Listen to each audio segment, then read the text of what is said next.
So mga kapakerd, andito tayo sa manukan natin. Ito pasilip po sa inyo ang ating mga stags dito. Marami tayong stock dito mga stags. Meron dito yung mga broodcock. So bago natin simulan mga kapakerd, pag-follow, like and share muna sa channel na rin, Backyard. So let's go. Meron din tayong bull stag. Ito mga kapakerd, dry ng balahibo niya, palugo na rin siya kapakerd. Ito yung mga dome natin.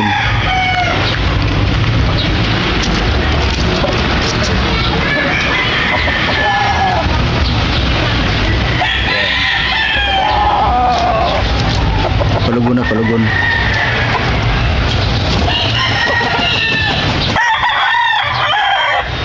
Ito sa ating mga backyard.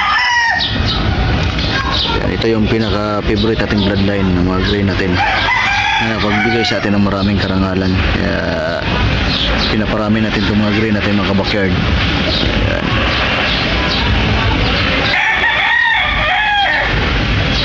Dating yung mga ibang stags natin doon, may mga 5 kiss liter tayo dito mga backyard.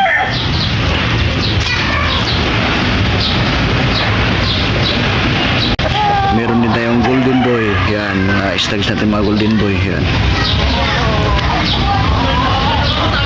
Marami-rami tayong mga stags dito mga backyard. Mga iba-ibang bloodline.